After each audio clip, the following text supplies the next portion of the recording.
Hi guys, সবাই কেমন আছেন? আমরা চলে আসছি সেই আপনার কালীগঞ্জের সেই নদীতে। আসলে নদীর কথা মনে পড়লে সেই ছোটোবেলার কথা মনে পড়ে। সেই নদীর পাড়ে যে সাঁতার কাটা, তারপরে কত সুন্দর একটা পরিবেশ। সেই ছোটোবেলার কথা আসলে এখন মনে পড়ে। আর মানে ভাবি বসে বসে যে আগে ছোটোবেলার দিনটাই মনে হয় সব থেকে বেশি ভালো ছিল। এখন কেন যে বড় হয়ে গেলাম, ছোট ছিলাম যখন তখনই মনে হয় সবচেয়ে বেশি ভালো ছিল।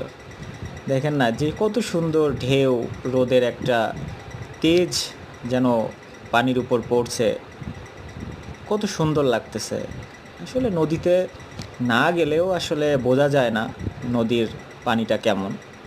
আসলে ট্রলারে যাচ্ছিলাম সেই কালীগঞ্জ ডাঙ্গা বাজার। ডাঙ্গা বাজারের পরিবেশটা অনেক সুন্দর। এখন দুই পাশে রাস্তা হয়ে গেছে। এখন এখনও ব্রিজটা হয় না এই জায়গার। তো নদীর এই যে দেখেন, নদীতে ওই যে আরেকটা ট্রলার পার হচ্ছে অনেক যাত্রী নিয়ে।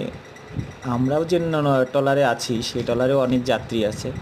যখন এই যে ঢেউটা আসতেছে না, তখন মনে হচ্ছে কেমন যেন একটু ভয় ভয় লাগতেছে যে এই বুঝি মনে হয় ট্রলারটা ডুবে যায় ডুবে যায়। নদীর মাঝপথে চলে আসছি, তারপরেও কেমন যেন একটু ভয় ভয় লাগতেছে।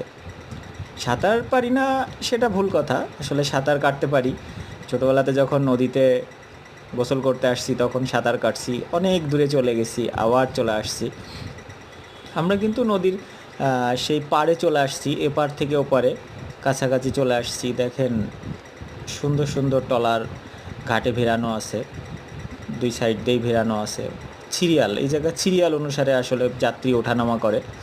এই ট্রলারটা যে এক স্থানে চলে যাবে, তখন আরেকটা ট্রলার ভরে আবার সেই তার গন্তব্যস্থানে চলে যাবে। দেখেন আবার সুন্দর করে ঘাটও কিন্তু এই জায়গায় আছে। আমাদের ট্রলারটা কিনারায় চলে আসছে, আমরা হয়তো এখনই নেমে যাব ট্রলার থেকে। তো গাইস, সবাই ভালো থাকবেন। Tata, bye bye.